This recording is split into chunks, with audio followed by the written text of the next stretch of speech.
और आज से कसम खाते हैं कि नमाजें कज़ा नहीं करेंगे। करबला वालों का ये पैगाम है मेरे नबी की औलाद का।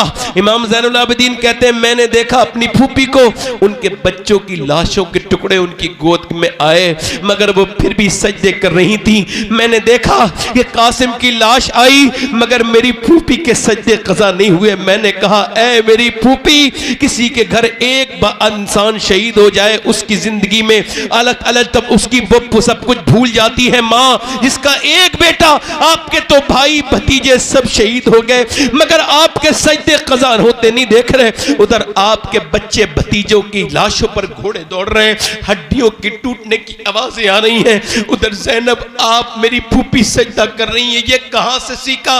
तो मेरी फूफी जान ने कहा ऐ मेरे ज़ैनुल आबिदीन, ये मैंने अपनी माँ फातिमा से सीखा है, तेरी दादी से सीखा है और किसी से नहीं सीखा। करबला से ये पैगाम आ रहा है, आज के बाद कोई जब करबला बयान करे तो पूरी बयान करे और पूरी करबला ये है कि अगर करबला का नवासा हुसैन लाजवाब है तो नवासी ज़ैनब भी लाजवाब है। अगर हुसैन ने करबला में सजदा बचाया है तो ज़ैनब ने करबला में पर्दा बचाया है। आज अपनी बहनों को बताओ, अपनी बेटियों को ये समझाओ कि कल क़यामत के दिन ये क्या जवाब देंगी जब नबी की बेटी से अगर पूछ लेंगी कि तुमने पर्दे क्यों नहीं किए थे। अब एक तो लड़की वो है जो पर्दा करना और एक पर्दा कर रही है। कुरान कौन पढ़ रही है? सैयदा ज़ैनब। जरा जोर से तो बोलो सुभान अल्लाह। मेरी बहनें 6 साल की बच्चियों पे ये ट्राई करें, इंशाल्लाह घर में पर्दे का बरकतों का माहौल हो जाएगा। कुरान पढ़ रही हैं, नबी की नवासी, दुपट्टा गिर गया, सैयदा फातिमा ने आकर के दुपट्टा रखा। ज़ैनब ने पूछा अम्मी जान आपने सर पे दुपट्टा क्यों रख दिया? कहा ज़ैनब वो नाना नाराज हो जाएंगे, उस बच्ची से नाराज हो जाते हैं, सर पे दुपट्टा नहीं रखती। सैयदा ज़ैनब रोई और रोई सुन के। हसास बाप की हसास बेटी सैयदा फातिमा आई, क्यों रोती है मेरी ज़ैनब? अम्मी जान नाना से कह देना इस बार माफ कर दें, अगली बार ज़ैनब अपनी गर्दन तो कटाएगी मगर सर पे से दुपट्टा नहीं हटाएगी। करबला के मैदान में सब शहीद हो गए, हुसैन की बहन के हाथ सर से चादर छीनेगी। उन्होंने अपने बालों से अपने चेहरे को ढका और फिर अपने बाप मौला अली की तरफ को देख के कहा है मेरे बाबा अली जरा करबला की तरफ नजर तो उठा के देखें, आपकी वो ज़ैनब खड़ी है। जब मैं चलती थी कूफे में, जब मैं चलती थी मदीने में, मक्के में, आप फरमाते थे हसनैन यानी हसन हुसैन जाओ मेरी बेटी के पांव का निशान मिटाओ। मैं नहीं चाहता कि मेरी बेटी के पांव के निशान भी कोई देखे। मौलाई मौलाई मौलाई, ये नई बात चला शुरू कर दी। हम सब अहले सुन्नत है, ये क्या नई बात है? उधर वो अजमेर के बदतमीज कुछ और भी हैं, इनके घरों में नाच गाने हो रहे हैं, इनकी लड़कियां बेहुदा बेशरम है, ये मौलाई हैं। मौला अली फरमा रहे मुझे पांव के निशान भी गवारा नहीं मेरी बेटी के कोई देखे। सैयदा ज़ैनब अर्ज़ करती ना अब्बा मैं वही ज़ैनब हूं। फिर अपने नाना की रोजे की तरफ को चेहरा किया और कहा मेरे नाना, मेरी बहनों इस बात को याद रखना, ये कौन स्टेटस इस बच्ची का देखो, दुनिया में इतनी बड़ी कोई बेटी उसके बाद आई नहीं जिसको अल्लाह ने इतना हाई फाई और इतना बाबरकत और इतना जो है वो इतना अजीम बनाया हो कि जिसके बाबा अली हों, जिसके भाई हसन और हुसैन हो, जिसकी माँ फातिमा हो, जिसके नाना मुस्तफ़ा हो।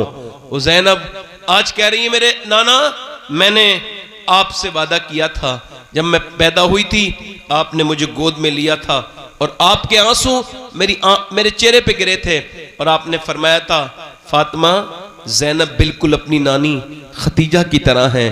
ऐ मेरे नाना आज मेरे सर पे चादर नहीं है, मेरे बच्चे शहीद हुए, मैं पर्दे में थी, मेरे भाई के सर को काट के नेज़े पे चढ़ाया गया, मैं पर्दे में थी मगर आज मेरे सर से चादर खींच दी गई तो बालों के अलावा कुछ नहीं था, बालों से पर्दा कर लिया है, मेरे नाना मुझसे नाराज न हो। इमाम ज़ैनुल आबिदीन कहते हैं मैंने अपनी फूफी की तरह नमाज पढ़ने वाला नहीं देखा, पढ़ने वाली नहीं देखी। कहते हैं 5000 किलोमीटर का सफर मेरी फूफी ने तय किया है और वो भी ऊंट पर बैठ के, ऊंट की नंगी पीठ पर बैठ के वो कूफे से मुल्क शाम और मुल्क शाम से लेकर के मदीने तक। मगर मैंने कभी अपनी फूफी की तहज्जुद की नमाज भी कज़ा होते नहीं देखी। आओ आज से कसम खाते हैं कि नमाजें कज़ा नहीं करेंगे।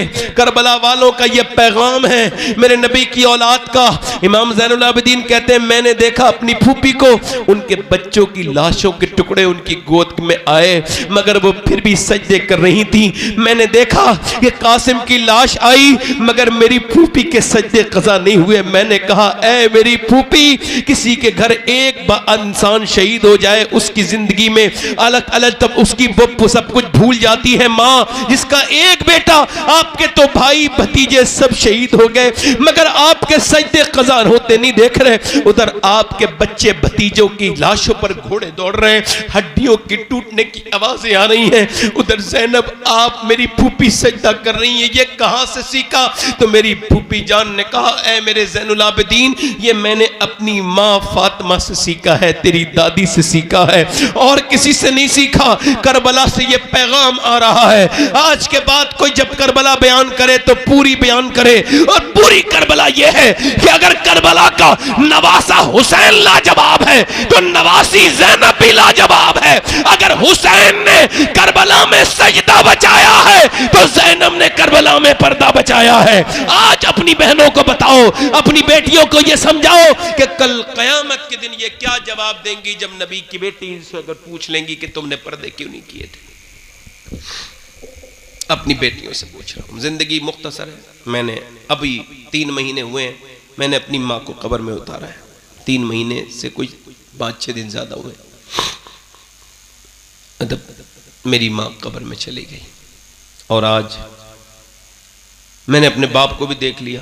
देखो माँ बाप जिंदा है ना तो उनका ख्याल करना, ये मरने के बाद अफसोस न करना। ये हमारे बड़े सगीर में यही मसला है, बाप बाप जिंदा होंगे उन पर जुल्म करेंगे। एक साहब रो रहे थे अपनी माँ की कब्र पे, मैंने कहा क्यों रो रहे हैं? कहने लगे मुझे अम्मी याद आ रही। मैंने कहा मैं तुम्हें जानता हूं, तुमने अपनी माँ को गालियां भी दी थी भाई, आज तुम अपनी माँ के लिए रो रहे हो। काश जीते जी इतनी मोहब्बत दी होती। माँ तो माँ है भाई। याद रखो जिस घर में माँ बाप नहीं, जिस घर में माँ नहीं, वो कितना ही भरा हुआ घर सही मगर वो खाली है, और जिस घर में माँ है वो खाली घर भी भरा हुआ लगता है। जिस कमरे में माँ बैठी हो वो कमरा बड़ा ही खूबसूरत लगता है। अब आदमी जाए भी, जिंदगी जिए भी, मगर जब माँ के खाली कमरे को बंदा देखता है माँ के जाने के बाद, तो वो सोचता है कौन चला गया, किस हस्ती ने रुखसत हो गई। याद रखो ये एक बार चले जाएं दूसरी बार नहीं आते। याद अपनी जिंदगी में तब्दीलियां लाएं। हुजूर ने फरमाया कि तुम्हारे माँ बाप तुम्हारी जन्नत और दोज़ख के ज़मानत हैं, तुम इनको राज़ी कर लोगे तो तुम जन्नती हो। ये माँ बाप फिर दूसरी मर्तबा कभी आते नहीं। माँ बाप की कदर करो, इनका ख्याल करो। मेरे पास इतना वक्त नहीं मगर फिर इतनी बात ज़रूर कह रहा हूँ कि जीते जी इनका ख्याल रखो। एक आदमी की बीवी मर गई, उसने दूसरी शादी कर ली, उसका बच्चा था। उसने 1-2 साल के बाद पूछा बेटे पहली वाली माँ अच्छी थी या ये जो नई है ये अच्छी है? उसने कहा अब्बा अच्छी वो थी, सच्ची ये है। क्या मतलब? कब ये जब कहते, ये वो जो कहती थी ना मुझसे देख शैतानी न कर, खाना नहीं दूंगी, तो फिर वो मैं शैतानी भी करता था। और जब वो शाम को मुझे घर से निकालती थी और शाम को खुद ही मुझे प्यार से अंदर लाती थी, मुझसे कहती थी देख मुझे सताया मत कर, फिर मुझे खाना भी बना के देती थी, मेरा ख्याल रखती थी। वो कहती थी देख तू मुझे क्यों सताता है, और वो फिर झूठी थी, खाना दे देती थी। मगर ये जो नई वाली आई है ना, ये कहती खाना नहीं दूंगी, शैतानी न कर। तो रात भर गुजर जाती है अब्बा मैं ऐसी भूखा रहता हूँ, ये खाना नहीं देती। वो अच्छी थी, ये सच्ची है। माँ जैसी दौलत किसको मिलेगी? माँ चली गई है ना, दीवारें छोटी होती थीं लेकिन पर्दा होता था। ताले की इजाज़त से पहले सिर्फ भरोसा होता था। जब तक माथा चूम के रुखसत करने वाली जिंदा थी, दरवाजे से बाहर तक मुंह में लुक़मा होता था। कभी माँ की दुआएं लो, कभी बाप की दुआएं लो। एक पेड़ पे जब फल आया वो पेड़ रोने लगा। पूछा है पेड़ तू क्यों रोता है? आज तो फल आने के दिन है, खुशी हो रही है सबको। कहा तुम खाओ फल। का बताना? का आज मैं अपने मालिक को याद कर रहा हूँ, ऐ मेरे माली सब मेरा फल खा रहे हैं, मगर तूने मुझे आंधियों से बचाया, तूने मेरा कितना ख्याल रखा, ना दोपहर देखी न शाम, आज मेरा सब फल खाते हैं, काश मेरा माली भी एक फल खा लेता। इंसान जब बड़ा होता है, दौलत आती है, सोचता है मेरा बाप बड़ी परेशानी में चला गया, काश मेरा वो बाप भी होता, वो भी तो देखता वो जो पौधा लगा के गया है उसने कैसे फल देने शुरू कर दिए हैं। इंसान को अपने माँ बाप की कदर करो। कौन से पीर से दुआ लेनी है, कौन से साहब से, आपकी मर्जी है, सबकी दुआएं लो, मगर मैं किसी दुआ का मुखालिफ नहीं, मगर सबसे ज़्यादा कबूलियत मकबूल जो दुआ है वो माँ बाप की है। माँ बाप की दुआएं ऐसे लगती हैं जैसे नबियों की दुआएं अपने उम्मतियों को लगती हैं। ज़रा ज़ोर से बोलो, ये दुआएं लगती हैं। माँ बाप का हाथ चूम के निकला करो घर से, इनसे दुआएं लिया करो।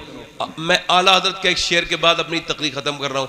आला फरमाते हैं, हाय गाफिल। हाँ वाह बेशक। एक तो आला हजरत जब हाय कहें तो गौर करना चाहिए। हाय कह रहे हैं, वो क्या जगह है जहां 5 जाते हैं 4 फिरते हैं। कब्रिस्तान में देखा नहीं आपने, लाओ भाई लाओ दे दो, अब एक मुर्दे को ले रहे हैं 2 लोग, 2 बिल्कुल नीचे, 2 बिल्कुल कब्र के, जो इसकी सेकंड वाला उस पे है, ये इसकी नीचे, और बिल्कुल एक नीचे और एक उसके ऊपर कब्र के हैं। और कह रहे लाओ भाई, तो 4 ने वो ले लिया। अब जिसका भाई गया उसने रोका ही नहीं, जिसकी बहन गई उसने रोकी नहीं, जिसकी बीवी गई उसने रोका ही नहीं, इसकी माँ गई, कोई किसी को नहीं रोकता, लाइए दीजिए, दे दिया। अब वो 5वां नीचे रख दिया। मैंने अपने हाथों से 18 साल के जवान भी रखे हैं, 3 साल के बच्चे भी रखे हैं, 1 साल का बच्चा भी रखा है, अपना बेटा भी रखा है, अपनी माँ को भी रखा है, अपने बाप को भी रखा है, अपने ताया को भी रखा है। अब मुझ पे ये राज खुल गया है कि एक दिन मुझे भी रखा जाएगा उस अंधेरी कब्र में। ओहो क्या सख्त जगह है वो। उस्मान गनी गड्ढा देख के बेहोश हो गए। किसी ने कहा गड्ढे को देख के क्यों बेहोश हो गए? कह लगे गड्ढे को देखा तो मुझे अपनी कब्र याद आ गई। हाय हाय, हमें तो कब्र देख के कब्र याद नहीं आ रही, उनको कैसे अल्लाह वाले लोग हैं वो। मेरे दोस्तों, मेरे भाइयों, ऐसी जिंदगी अपनी ना बनाओ। मेरी बहनों, अपने रब से कहो मालिक माफ कर दे, बड़ी दुनियादारी हो गई, बड़ी हमारे बाप चले गए, सारी दुनिया आपको छोड़ के चली जाएगी, मैं भी मर जाऊंगा, आप भी मर जाएंगे। दोस्तों, कोई किसी को कोई नहीं बचेगा, सब मर जाएंगे। अल्लाह के रसूल के गुलामों, एक औरत थी बड़ी हुस्न की मलका, जो उसे देखता था देखते रह जाता था, बिगड़ गई। अपने हुस्न का गलत फायदा, अब कोई ऐसा इलाके का आदमी नहीं था जो उसके दरवाजे पे आके दस्तक नहीं देता था, उससे अपना बदतमीजी नहीं, मुंह काला नहीं करता था। सारे नवाब आने लगे। और फिर उलमा ने लिखा है, बनी इसराइल में औरत थी, बड़ा सा घर बना लिया, मालदार हो गई, फिर दिन में तय करती थी गाहक और अलग अलग रातों में बुलाती थी। बहुत महंगी औरत हो गई वो बदकारी के मामले में। एक नेक आदमी गुजर के जा रहा था, उसकी नजर उस पर पड़ी। जब उसको देखा तो इसके दिल में ऐसा असर हुआ कि ये नेक आदमी 1 महीने तक लगातार कहता रहा, मालिक मुझे उस औरत से बचा ले। मगर दिल में ऐसा असर हुआ कि मियां वो उसका ख्याल नहीं जाता था। शेख सरहिंदी कहते हैं मुजल्लिद पिसानी कि जिना की शुरुआत आंखों से होती है, आंखें देखती हैं, दिल पसंद करता है और शर्मगाह इस फेले बद को कर जाती है। ये बुरा काम है। वो आदमी 1 महीने के बाद सारा कुछ लेके पहुंचा, ले मेरे पैसे ले, मेरे तेरे बगैर चैन नहीं, बता कौन से दिन आना है। उसने कहा फला दिन आ जाना। तैयार होके बैठती थी, स्पेशल तरीके से बितर लगा के दुल्हन बन के बैठती थी। महंगाई, महंगे पैसे दे के उसका ग्राहक आता था। वो आया अंदर, इससे बात करने लगी, ये उससे बात करने लगे। बात करते करते इसने इसके हाथ पे हाथ लगाया। इसे ईमान कहते हैं। हाथ लगा नहीं था, कांप गया और एकदम बोला जा रहा हूं, पसीने आ गए। क्या हुआ? कहा मेरी तबीयत खराब हो गई। कहा तबीयत तो यार ठीक हो जाती है अच्छे अच्छे की, तुम सही बताओ क्यों जा रहे हो, आए क्यों थे और जा क्यों रहे हो, बताओ। तो बोला सही सही बताऊं। कहा सही बात तो यह है कि जब मैं सजदा करता हूं तब भी अल्लाह देखता है, और जब मैं तेरे जिस्म के साथ बदकारी करने वाला हूं तब भी मेरा अल्लाह देख रहा है। तो मैं ये बुरा काम कर नहीं सकता, मेरा रब मुझे देख रहा है। सुभान अल्लाह, सुभान अल्लाह। मेरा रब मुझे देख रहा है। अल्लाह अकबर। वो तो चला गया। ये औरत रो के बोली मालिक एक दिन आया था, हाथ तक नहीं लगाया, मैंने तो कितनी अय्यारियां, कितनी बदतमीजियां की हैं। रोने लगी, काम धंधा छोड़ दिया। किसी ने कहा मूसा तकरीर कर रहे हैं, जाओ उनके पास चली जा। गई, किसी ने कहा मूसा अलैहिस्सलाम फलां औरत आपसे के सामने आई है, बात करना चाहती है। और उसने बीच मजमे में कह दिया, आपने फरमाया भगाओ उसे, मैं उससे बात नहीं करना चाहता। बुरी औरत थी, बदनाम थी। अब चले गई, वो अपने दरवाजे को बंद करके बोली मालिक मूसा ने तो भगा दिया, ये बता तू भगाएगा तो कहां जाऊंगी। जमी भी खुदा की, जमा भी खुदा का, मकीनो मका ला मका भी खुदा का। गुनाहगार बंदे कहां जा सकेंगे खुदा की खुदाई से बाहर निकल के। रोक के बोली मालिक अगर मेरे जैसी कोई गुनहगार नहीं तो तेरे जैसा करीम भी कोई नहीं है। मालिक मूसा ने भगा दिया, तू भगाएगा तो कहां जाऊंगी। दरवाजे पे दस्तक देने लगा कोई, ये रो रही थी, आंखों से आंसू भर रहे थे, नहीं खोला। फिर दरवाजे पे दस्तक हुई, नहीं खोला। फिर बोली कहीं दरवाजा कोई तोड़ न दे। इसने जब दरवाजा खोल के देखा तो सामने मूसा अलैहिस्सलाम खड़े थे। कहने लगे आप क्यों आ गए, आपने तो मुझे भगा दिया था। कि मुझे क्या खबर थी, अभी जब तू रोई है ना अल्लाह ने तेरे आंसुओं को कबूल किया है। और जिब्राइल से कहा जा मेरी बंदी को ये पैगाम पहुंचा के आ मूसा कि मैंने अपनी बंदी के गुनाहों को माफ कर दिया है, उसके गुनाह माफ कर दिए हैं। सर उठा के बोली मूसा आप ठीक ठीक बात करो, मेरा दिल बड़ा लरसता है, सही बताओ क्या मेरे जैसी पापन जिसके गुनाहों की कोई हद नहीं उसको ऐसा माफ करना वाला है वो? हाँ, एक आंसू में माफ करता है। हाँ, वो कहता है इंसान तू इतना रोले तेरी आंख का आंसू ये ढलक के तेरे गाल तक आ जाए, मैं तेरे सारे गुनाह माफ कर दूंगा।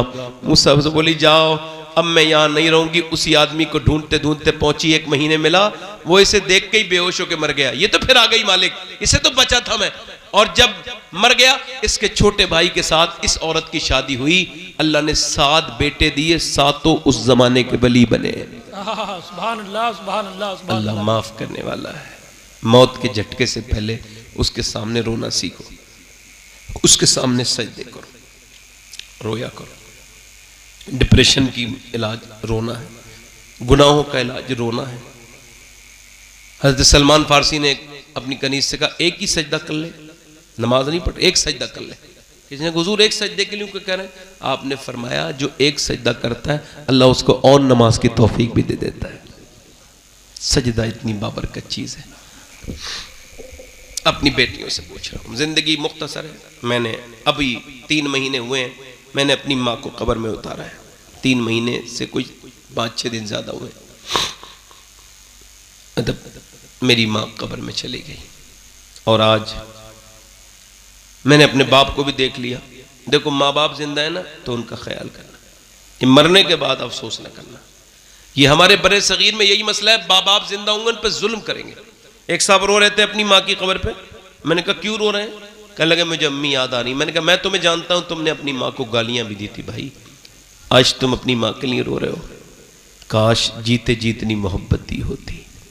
माँ तो माँ है भाई।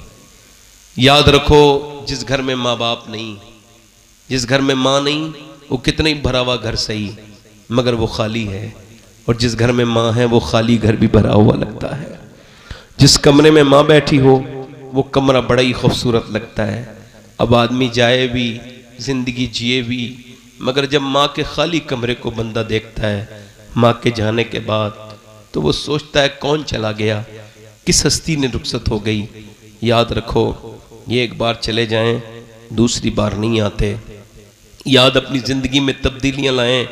हुजूर ने फरमाया कि तुम्हारे माँ बाप तुम्हारी जन्नत और दोज़ख के ज़मानत हैं, तुम इनको राज़ी कर लोगे तो तुम जन्नती हो। ये माँ बाप फिर दूसरी मर्तबा कभी आते नहीं।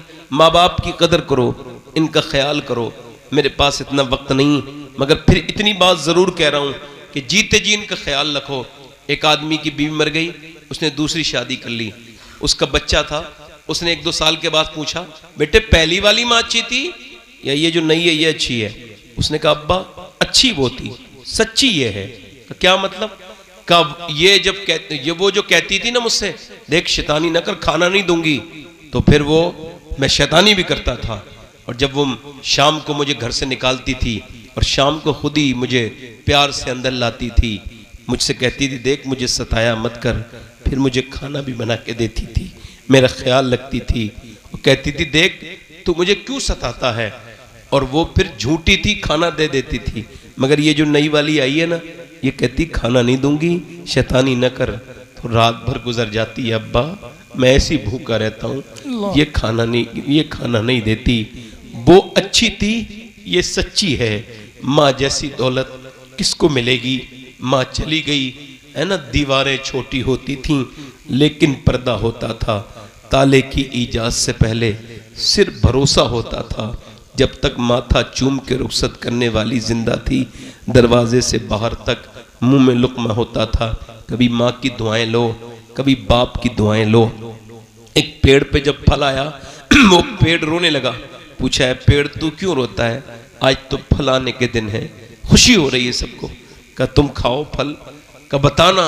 कहा आज मैं अपने माली को याद कर रहा हूँ, है मेरे माली सब मेरा फल खा रहे हैं, मगर तूने मुझे आंधियों से बचाया, तूने मेरा कितना ख्याल रखा, न दोपहर देखी न शाम, आज मेरा सब फल खाते हैं, काश मेरा माली भी एक फल खा लेता।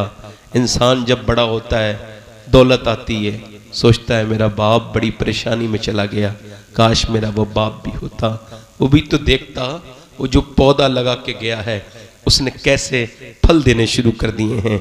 इंसान को अपने माँ बाप की कदर करो। कौन से पीर से दुआ लेनी है, कौन से साहब से, आपकी मर्जी है, सबकी दुआएं लो, मगर मैं किसी दुआ का मुखालिफ नहीं। मगर सबसे ज़्यादा कबूलियत मकबूल जो दुआ है वो माँ बाप की है।